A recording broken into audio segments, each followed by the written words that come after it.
Petite vie de Saint Benoît l'Africain, le premier homme noir canonisé. Saint Benoît l'Africain, appelé encore Saint Benoît le Mort ou Saint Benoît le Noir, est vénéré au Sénégal depuis plus d'un siècle. À 4 kilomètres de Ngazobil, sur la côte en venant de Dakar, se trouve le village de Mbodiène, dont la petite église est dédiée à Saint Benoît l'Africain.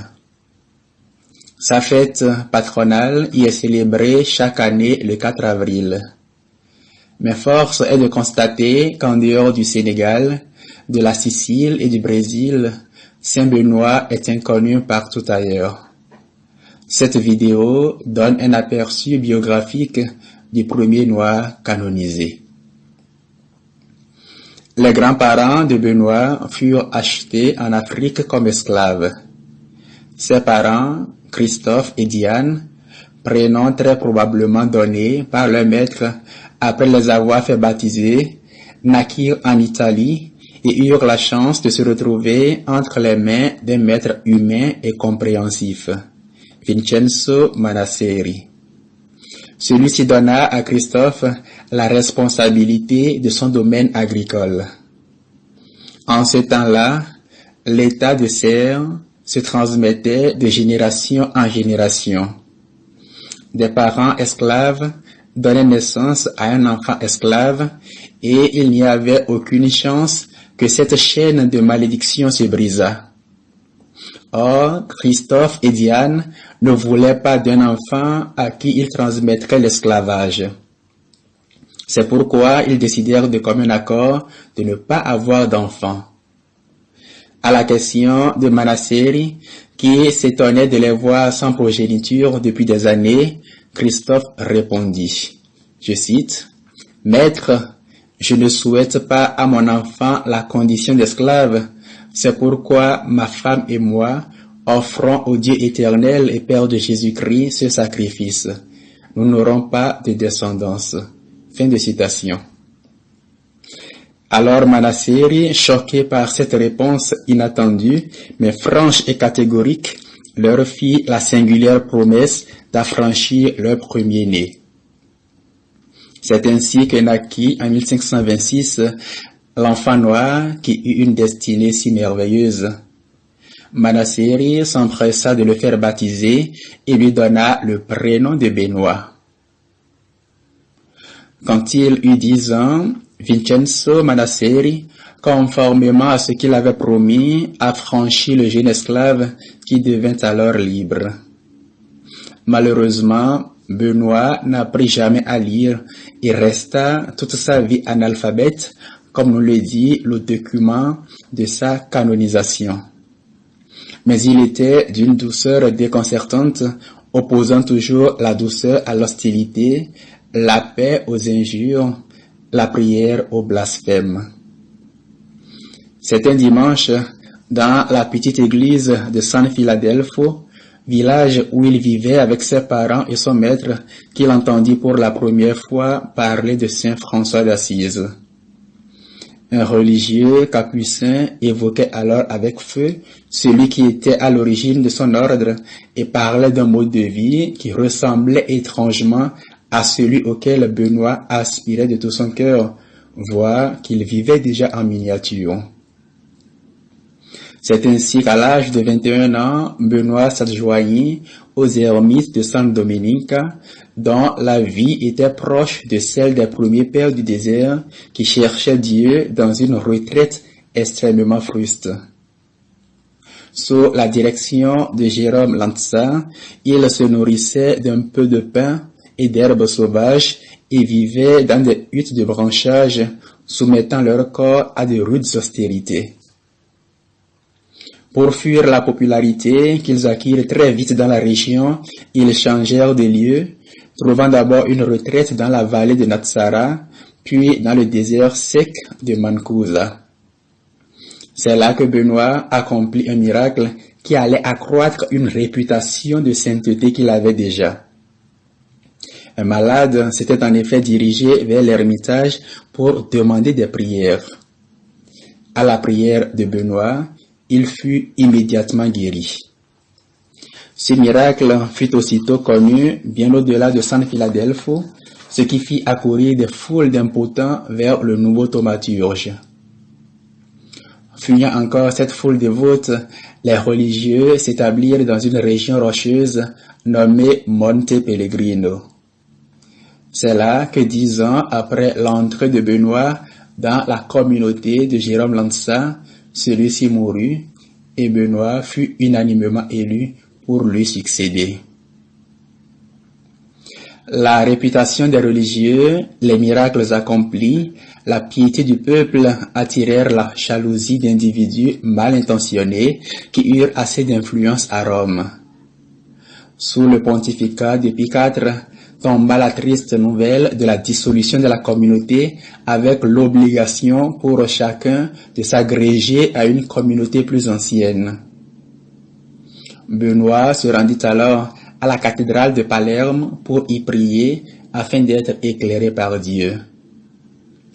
La bulle de canonisation rapporte qu'alors qu'il priait à la cathédrale de Palerme devant une image de la Vierge Marie, Dieu l'illumina à 3 reprises. Et la réponse fut claire. Il devait rejoindre les frères mineurs de l'Observance qui s'étaient agrégés en 1517 à une autre branche franciscaine, celle des conventuels. Là, l'admission d'un religieux ayant déjà vécu 15 années de vie conventuelle et connu pour sa sainteté et ses miracles éveilla plutôt des soupçons.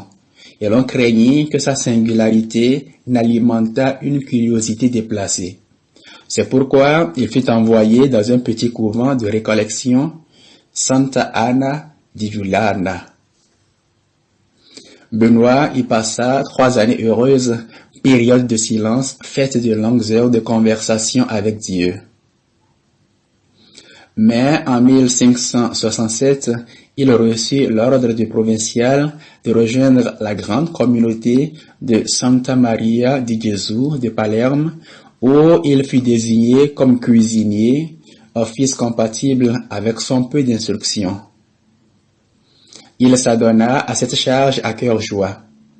Bien qu'étant souvent en extase, même à la cuisine, la Providence l'assistait et les frères n'eurent jamais à se plaindre de lui. Au contraire, des récits d'approvisionnement mystérieux en cas de pénurie de vivres, ainsi que d'autres histoires miraculeuses se multiplièrent dans l'exercice de cette charge qu'il assuma pendant 11 ans. En 1578, alors que Benoît, âgé de 52 ans, était devenu très connu pour ses pénitences et ses jeûnes très fréquents, pour ses austérités et macérations, mais aussi pour ses extases et ravissements devenus ordinaires, un chapitre réuni à Palerme pour mettre en œuvre une réforme allant dans le sens d'une plus grande observance l'élite supérieure du couvent de Santa Maria di Gesù. Il fut forcé d'accepter. Selon les actes du procès de béatification, il continua néanmoins à rendre des services à la cuisine, accomplissait les plus humbles tâches et conduisait la communauté avec douceur. Au bout de 3 ans, il supplia d'être déchargé pour pouvoir retrouver sa vie de solitude. Mais on ne le déchargea que pour lui confier la charge de vicaire. Cette nouvelle responsabilité, il l'assuma pendant 3 ans, s'échappant souvent pour aller méditer dans la solitude. Après 6 années de responsabilité au sein du couvent, Benoît redemanda humblement à revenir à son modeste office de cuisinier de la communauté et ses frères n'eurent pas le cœur de le lui refuser, bien qu'ils regrettassent un tel supérieur. Le procès de béatification rapporte de nombreux miracles opérés en cette période par Benoît. Près du couvent, une femme nommée Éléonore, qui portait son enfant, âgé seulement de 5 mois, fut écrasée par des chevaux. L'enfant en mourut. Les cris de la mère étaient si déchirants que les frères accoururent. Benoît demanda à la maman de donner le sein à l'enfant. Celle-ci ne comprit pas et redoubla de sanglots. Sur l'insistance des frères qui connaissaient les étonnants miracles de Benoît, Éléonore obéit. C'est alors que l'enfant revint à la vie en poussant de petits cris. Quand Benoît passa les 60 ans, son état de santé se détériora à cause des nombreux jeûnes et mortifications qu'il s'imposait. Néanmoins, son visage rayonnait toujours de joie et de charité. Parfois même, une lumière spirituelle semblait émaner de lui. Un des frères franciscains témoigna au procès de canonisation. Je cite, « Une nuit, je fus appelé par un frère qui voulait me faire voir comment, alors que Benoît priait à l'église, une lumière de splendeur se dégageait de lui.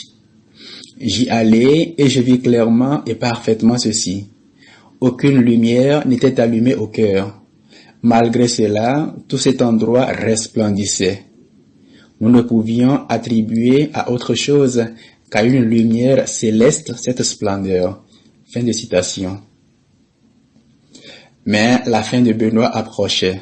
Un jour, alors qu'il était atteint d'une grave maladie et que les religieux pensaient que c'était la fin, il les assura en prédisant que ce n'était pas ce jour que le Seigneur voulait le rappeler, mais que cela ne tarderait pas.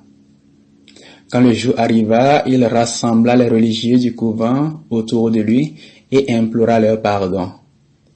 Non qu'il eût en soi des raisons sérieuses de craindre les reproches des siens, bien au contraire, mais la moindre entorse à la charité fraternelle lui apparaissait extrêmement grave à cause de la grande délicatesse de son cœur et de son immense amour pour Dieu. Après avoir obtenu le pardon de ses frères qui pleuraient une séparation si douloureuse, Benoît prononça ces mots. Jésus, Marie, François. Puis, in manus tuas Domine, commendo spiritum meum, c'est-à-dire, en tes mains, Seigneur, je remets mon esprit. Puis il s'endormit doucement dans le Seigneur. Pendant que son âme s'envolait vers les demeures éternelles, une miraculeuse et très douce odeur flottait dans la pièce. C'était le 4 avril 1589, au soir du mardi de Pâques. Le lendemain de la mort et de la mise en terre de Benoît, la nouvelle se répandit dans Palerme. La route qui mène de la ville au couvent fut très vite emplie de monde. Le déferlement des foules sur le tranquille couvent allait de jour en jour croissant. Au-delà de Palerme, des pèlerinages spontanés venus de toute la Sicile, puis de l'Italie entière, d'Espagne et du Portugal se mirent en branle. Des foules innombrables se ruaient sur le pauvre couvent sicilien. Pour répondre à la demande de reliques, les frères mirent en morceaux un habit qu'avait porté Benoît et en distribuèrent une quantité incroyable d'infimes fragments. Ce fut une succession de guérisons, de résurrections et autres miracles autour de la tombe du saint. Benoît fut béatifié le 31 juillet 1743 et canonisé une soixantaine d'années plus tard, le 25 mai 1807, par le pape Pie VII.